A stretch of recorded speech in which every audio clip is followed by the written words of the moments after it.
are standing in God's presence on holy ground. And it says that we should praise Him. You know, we're, as a church, as a nation, we're headed into battle. And we need each other in our lives to be able to sustain that. I was wondering, does anybody have a testimony of what God's done in your life so that we stand on the presence of God on holy ground?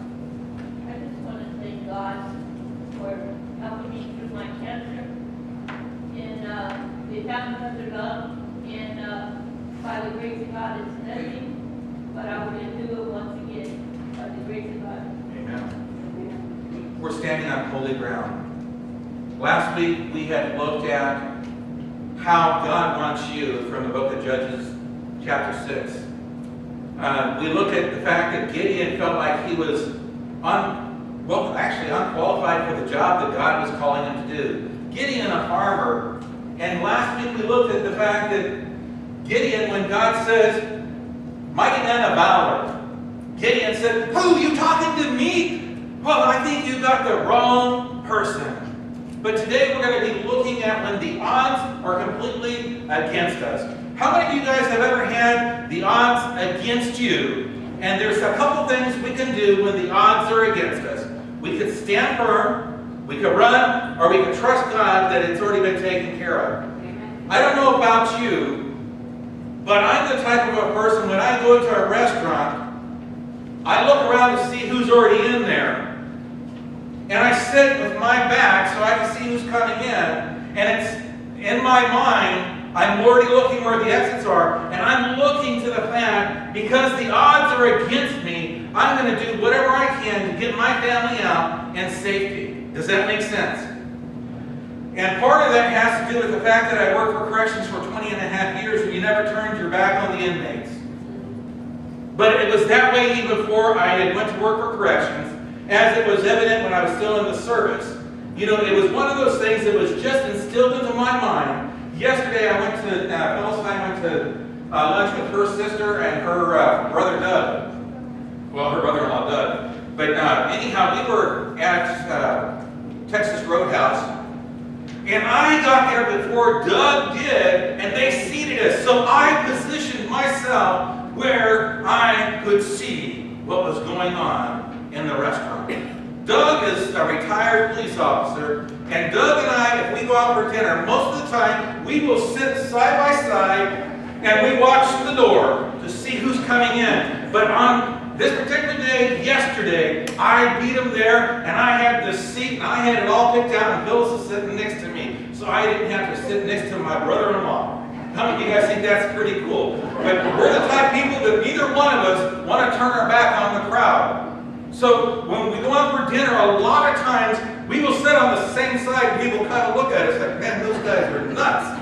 But it's because in our minds, we've already come up with an escape plan, because if the odds are against us, I start looking around and I say, I can take out that one, and that, oh, that one there is a big one.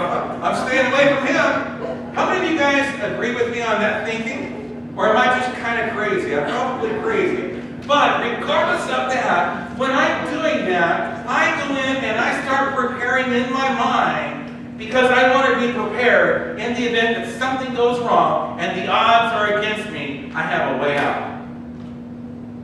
How many of you guys think that's crazy? Yeah. It is. And it drives Phyllis crazy, because then I start watching the people. Instead of paying attention to her, I will start watching who comes in. Oh man, that guy looks kind of shady. I better keep my eye on him. Because if the odds are against me, I want every opportunity to have the upper hand. How many of you guys know that to be true? And I think of those things, and in Judges chapter 7, we're going to be looking at Judges chapter 7. We're going to be picking up with Gideon's life. But the odds are against Gideon. But before we do that, we need to go back to Judges chapter 6. And we're going to go to verse 34. It says, Then the Spirit of the Lord came on Gideon, and he blew a trumpet, summoning the Abiezrites to follow him. He sent messengers throughout Manasseh, calling them to arms. Here you have Gideon. He sounded the alarm, and he has 32,000 people, men that are coming to stand with him and to fight. And he, all of a sudden, in his mind, remember I told you last week that Gideon was kind of really a coward. He was threshing the wheat down in the winepress, and he had all that junk falling down inside of him instead of it being blown away. And he goes to God and he says, God, he says, if you have really called me to deliver the nation of Israel, God, I'm going to ask this, please. He says, I'm going to ask that in what you do, he says, I'm going to put the fleece down on the ground, and really it's just a blanket. He says, I'm going to put this blanket down on the ground, and he says, God, if you've really called me, because I personally think I should sound that alarm again and get more people, because the odds are against me. How many of you guys would be the same way? Because it said that the Midianites were so numerous that they couldn't even count them. They were like the grains of sand. If I'm going to battle, I want everybody there that I could think of. Man, if you're halfway alive, I want you on my side. And so Gideon questions God. And in verse 36 it says, Gideon said to God, if you will save Israel by my hand, as you have promised. He forgot that God has already commissioned him. And God has called him a mighty man of valor, saying that he's already won. But God, if you have really called me to do what you want, God, this is what I'm going to ask that you do. He says, look, I will place a wool fleece on the threshing floor, again down at the very bottom where he was hiding. Because remember, he wasn't on top of the mountain. So he's down still in that threshing place where he was threshing wheat. And he says, if dew is only on the fleece of the grounds and it is dry, then I will know that you will save Israel by my hand. Wait a minute, let's back up. What did Gideon already do? He already knew that God was with him, because what happened? He already saw his offering being consumed, and he says, I recognize that this is a pre-incarnated Christ. It says the angel of the Lord. And he says, you already took the offering. He says, you've already commissioned me. But wait, God, I am a coward. I am fearful. How many of you guys have ever been in a situation where you were terrified to be there? When I was in Memphis, Tennessee, and I was going to school, actually I hadn't started school there yet. It was December 10th, 1981. I'm in Memphis, Tennessee, and my order said that I had to report on December 12th. I wanted to make sure that I was there before the storms hit, the snowstorms, because I did not want to be classified as UA in the United States Navy and not be where I was supposed to have been under orders. So I go into Memphis, Tennessee. I'm in my nice little Cracker Jack uniform, and the weather's kind of nice, well, a little bit. And I didn't have a car, I didn't know anybody. I said, how do you get to Elvis Pretzel's house? They said, well, it's right down there. So I took off walking in my Cracker Jack uniform. And here I go, I'm out there walking, and I wasn't really necessarily paying attention to what was surrounding me. I got down to Elvis Presley's house, and it's really in the middle of the slums if you've never been there. 3-foot fence, and all around it is slums. So I'm walking there, and after a period of time, they said, sir, because it's in the South, and, they said, sir, and I thought they were talking to somebody older, Sir, we noticed that you didn't drive up here in a car. I said, well, yeah, that's right. They said, how did you get here? I said, I walked. They said, from where? I said, from Admiral Bimbo's. They said, that's about 2.5 miles up the road. I said, yeah, about that. And they said, you're still alive? I said, what's that supposed to mean? They said, well, that area that you walk through is the worst area for a white sailor to walk through, and the odds are against me. So what did I do? And I said, well, I can't trust the taxi cab drivers. So I was stupid enough that I walked back down that same street, not knowing that I was walking down Today it would be like walking down walks, at nighttime. Not a good feeling. And all of a sudden my eyes were open and I noticed that I am the only one in a Navy uniform. And I noticed that I was the only one that was walking down the streets. And all of a sudden, because it felt like the odds were against me, I started becoming aware of the situations. So I figured if I go to a donut shop, I would be safe, because there's got to be a cop in that donut shop somewhere. I walked into the donut shop, and everybody was talking, and as soon as I walked in, everybody in that place shut completely up and just started to stare at me. Because I'm a white boy in the wrong neighborhood in Memphis, Tennessee. And they looked at me like, dude, you're crazy.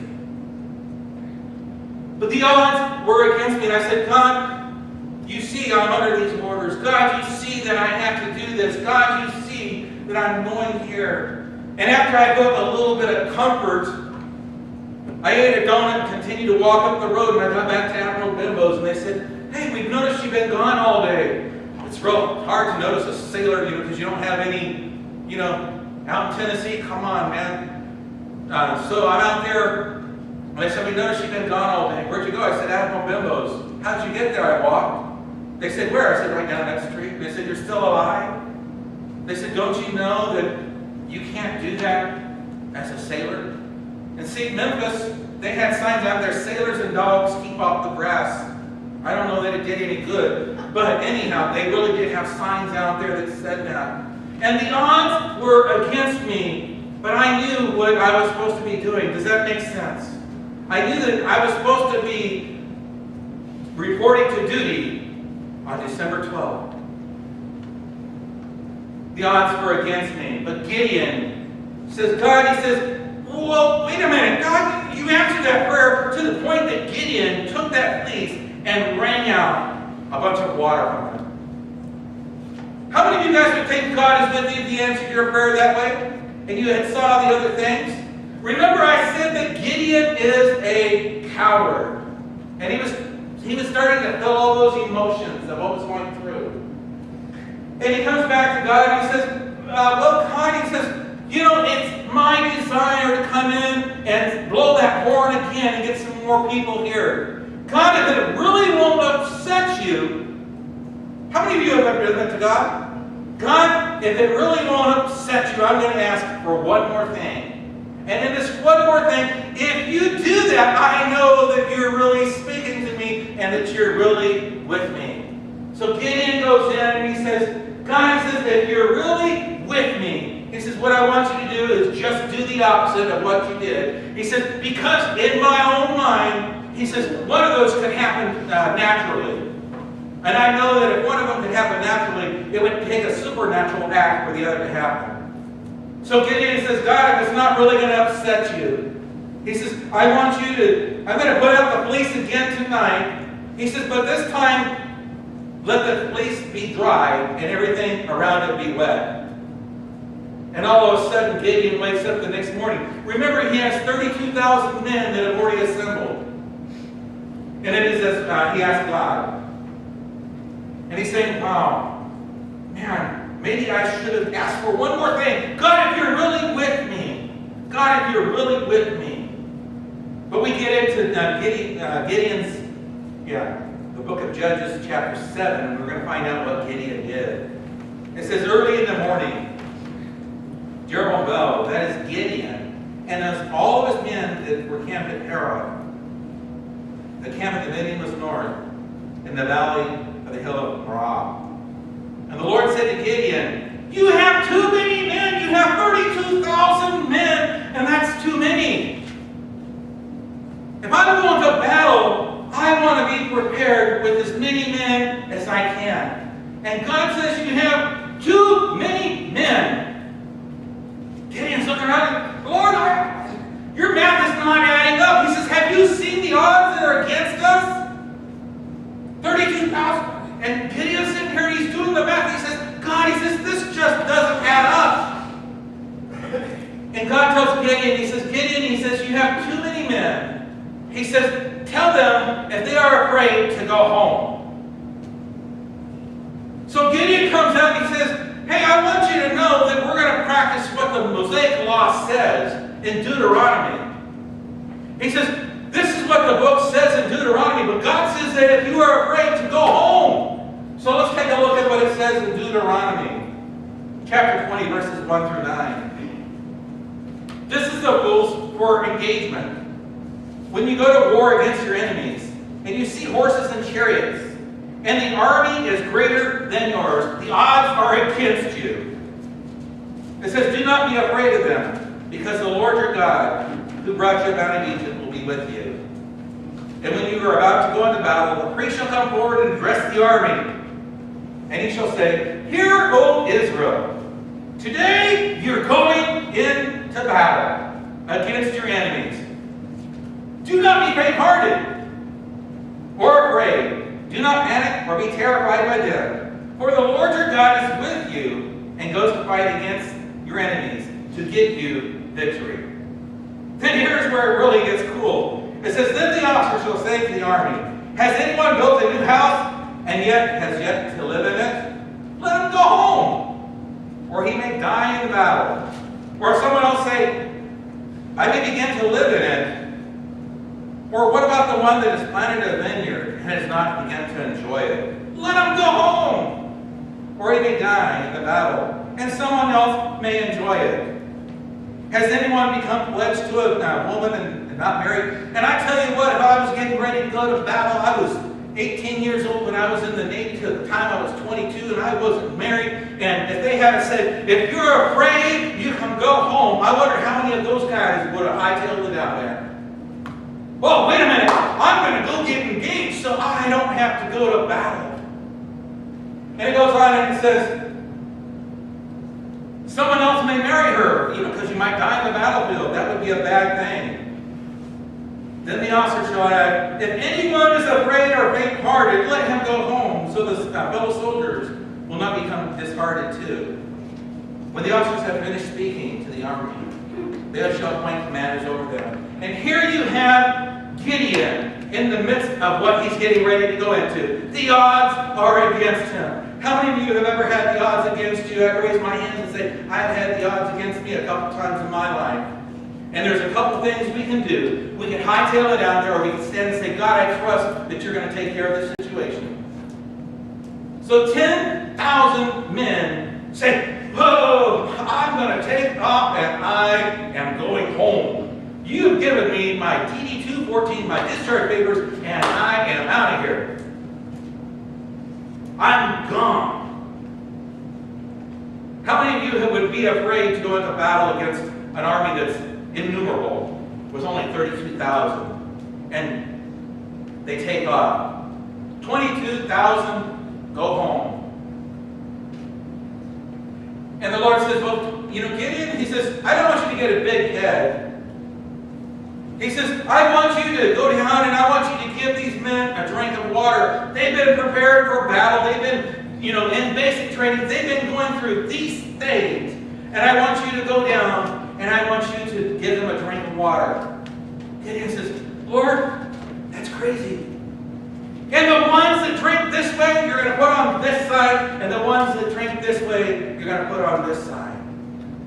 So what happens? He goes down with these 22,000, or the ones that are left, because 10,000 left, maybe 22 went home, 9,700. Yeah. So he had 10,000 left. So all of a sudden, the Lord says, if they lay down like a dog on all fours, with their belly down on the ground and their feet out in front of them, and they sit down and they start drinking the water like that, send them home because I don't need them. He says, but the ones that get down and lap and take their hands and cup like this here and drink this way, he says, I want you to take those and set aside because those are the ones that I'm going to battle with. See, whenever you're like this here and you're out here looking at the horizon, what are you doing? You're looking at your enemy and you can see what's going on. You have a heart for battle. In other words, you're prepared. You're like I am when I go to the restaurants. I am preparing my way if the odds are against me. These 300 men get down, and they drink the water with cupped hands. And God says, set those men aside. Those are the ones I'm going to use. Because Gideon, I don't want you to get a big head. 300 men do that. They have a heart for God. They're prepared for what's going to happen, regardless of the circumstances. How many of you guys would like to go to battle against 1,000,000 people with only 300 people? How many of you guys think the odds are against you? So Gideon goes back and he says, okay, you 9,700 men that got down on all fours and drank, go home. Here's your DD 214. Thank you for your service. Go home. You're a coward. You can't be used in the way that God wants to use you. And you say, well, David doesn't say it exactly like that. You're correct, it doesn't. But in verse 5 of chapter 7, it says, so Gideon took the men down to the water. And then the Lord told him, separate those who lap the water with their tongues as a dog, and those who kneel down and drink. 300 of them drank from the cupped hands, lapping like a dog. In other words, they were keeping an eye on, but they weren't down on all fours. Then the Lord said to Gideon, with the 300 men that have drank in that fashion, he says, I'll give the Midianites into your hands. I want you to know that today, when the odds are against you, that God is with you. If God is with you, who can be against you? We already win. I read the end of the book. I know the end of the story. And if you haven't read Revelation, God wins. We're on the winning team. And God says it doesn't matter what the odds are. He says, I want you to know that I will take care of you and what you're doing. Wow. We had, his name was Bear Pickamach. He was the commander of VFA 113. His initials were W.W. Pickamach. I don't know what the WW stood for, but it sounded tough, especially when you added bear on it. Commander Picklevich later became an admiral. But he was the type of man that said, men, we're going to walk around the world. You would have said, Skipper, we're riding back of you.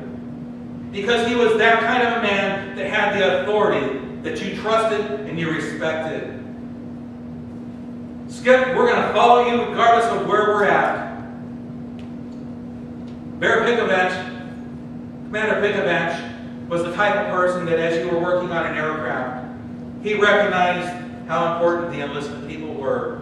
He would come up and put his arm around you while you were working on the aircraft and say, hey, I want you to know I appreciate what you're doing. Because see, the officers were the one that flew them. But Bear Pickamach could have also been that type of person that you never wanted to cross.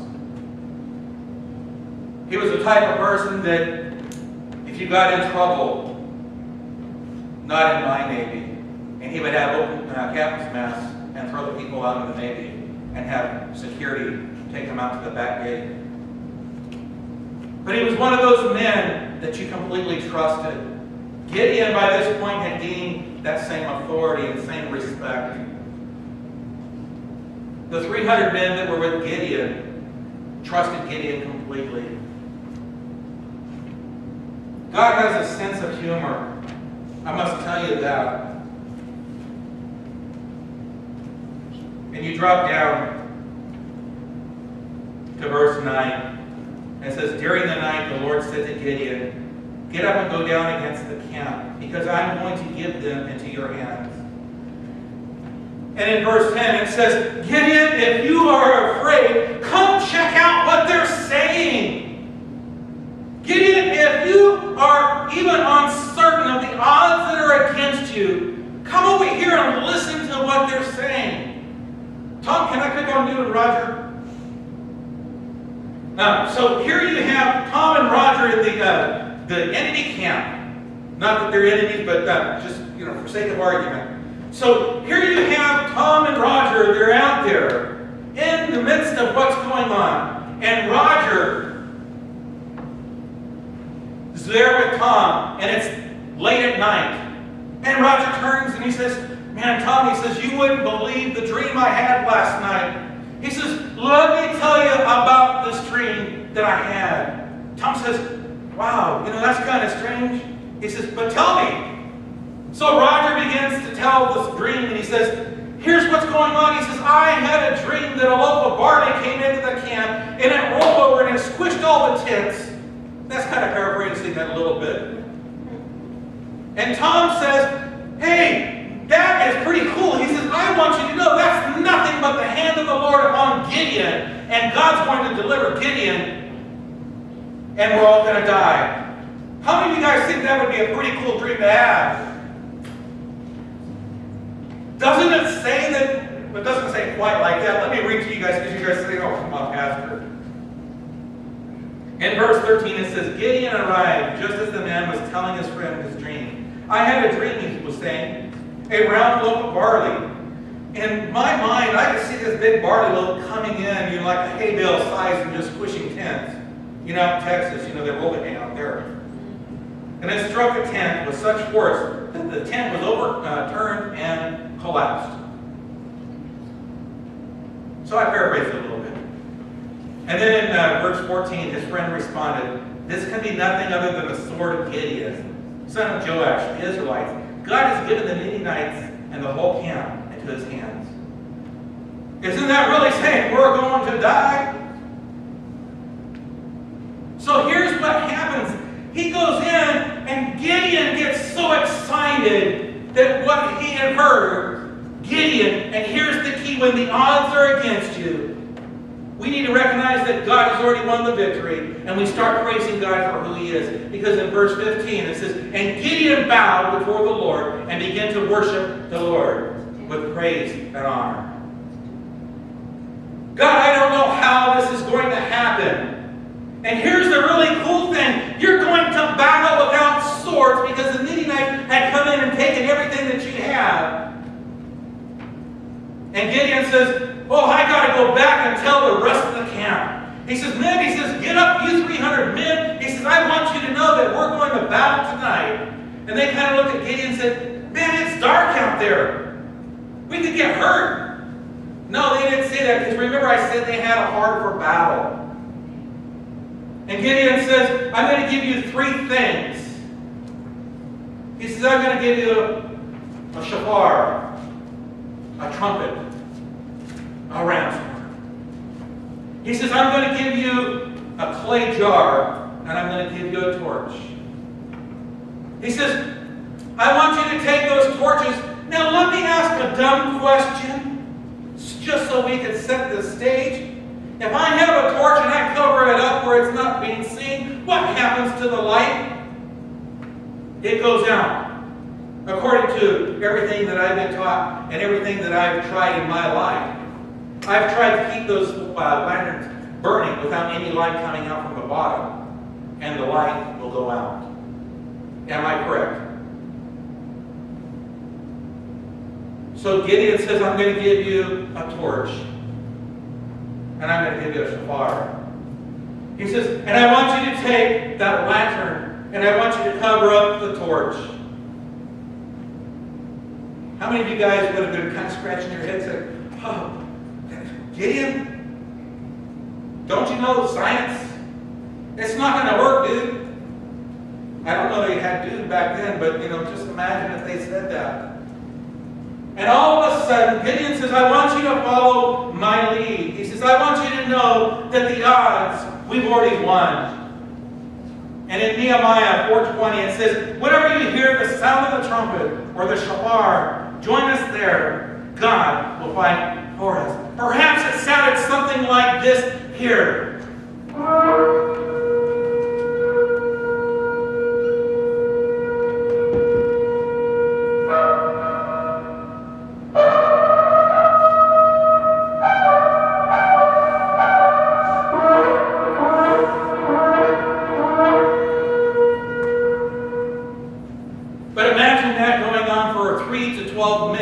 Because in all the research I've done, it says that the war cry lasted anywhere from 3 to 12 minutes. And it's the middle of the night, and all of a sudden you hear that. And you look around, and at the time that you hear the sound of the shofar, 300 of them. Imagine how that would have sounded. I was listening to bagpipes the other day, and there was like 100 of them playing Amazing Grace. And it drove Phyllis crazy, but it was pretty loud. Imagine 300 horns like that are being sounded. First of all, I think that's a miracle in itself. How many of you guys today can play a horn? I see all those hands. Man, we're in trouble if you want me to make sounds like that. But the miracle is that God had already called these men and gave them the abilities to blow the horn, the shofar. And in doing that, Gideon says, now what I want you to do, he says, I want you to, as soon as you sound the horn, in your left hand, take those clay jars and throw it down, and your torch is going to be lit. So all of a sudden, they take these men and they have them surrounding the camp. They break them into 3 different companies of 100 each. And if you count them, it would be actually 301, because Gideon would also be one that had a lantern and a horn. And it says that Gideon says, when you do this, cry for the sword of the Lord and Gideon. Now imagine that you're in the middle of your sleep and you hear that wailing sound. I asked Mike what he would do. He said, I wouldn't even wake up. He said, Bree was trying to get me to wake up, throw cold water on me, slap me in my face, and he says, it's time for me to go to sleep. But imagine if you had 300 of those irritating horns. And see, the shofar, whenever you sounded the battle cry, it was meant to confuse the enemy. Wow, I find that kind of interesting in itself. And all of a sudden, in the midst when the odds are against them, the men hold their position. They don't even have a sword. But they cried for the Lord and the sword of Gideon. And imagine 300 people in the midst of the night screaming that out with that horn going off for 12 minutes. Is that going to cause confusion in your life? And it says that the men, the Midianites and the Ammonites and all the other eastern people began to turn on themselves because the odds were in God's favor and God had already won. My question is, when did the battle, or when was the battle won? It was at the time that Gideon gave praise to the Lord and bowed and said, God, thank you that you've already taken care of this. There's been times in my life that the odds were against me.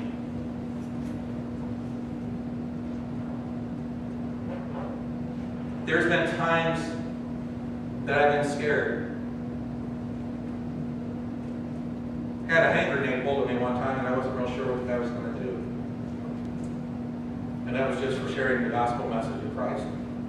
And he pulled the pin. And I'm thinking, Lord, I'm going to die. And I've not been married.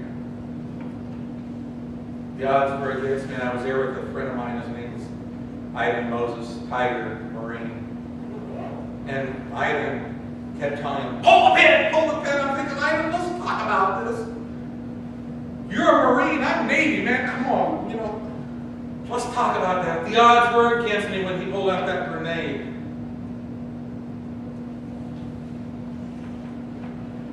And I'm looking at the door, thinking, Lord, it's not going to do me any good to run, because I only have 3 seconds once that guy releases the spoon of the grenade, and I'm going to be dead, and I'm not going to make it out of this building alive.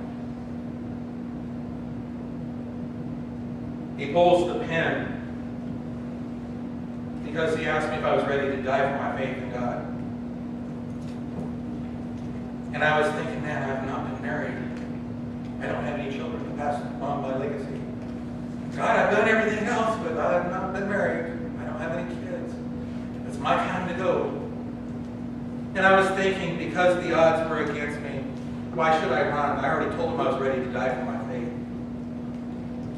And then I started thinking in my mind, if I run, half of me is going to get blown up. And And what good am I going to be? I might as well take the full impact of the grenade. He released the spoon. 1,000, 2 1,000, 3 1,000, 4 1,000. And it seemed like an eternity. By this time I was ready to deck the nuke.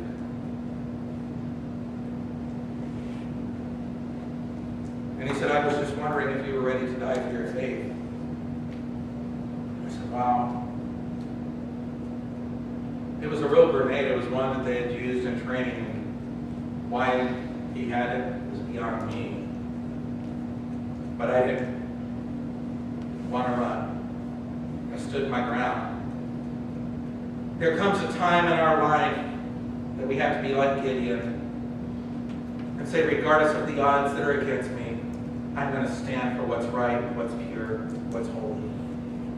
I'm going to stand for Christ, regardless of those odds. Let's close in prayer. But I want you to know that as we close in prayer, that God has already won. Our enemy is confused. Look for the unseen miracles in our life each and every day. And remember that God's on our side. As always, these altars are always open if you want to just spend some time talking to the Lord. Father, I thank you, Lord, for who you are. Lord, we thank you that you've given us Gideons in our life as an example that we could be courageous. Lord, that we could stand when the odds are against us. God, you're on our side. We've already won the battle. Lord, I know people are going through things in their personal lives. Lord, it seems the odds are against them. Health issues, finances, Lord, relationships.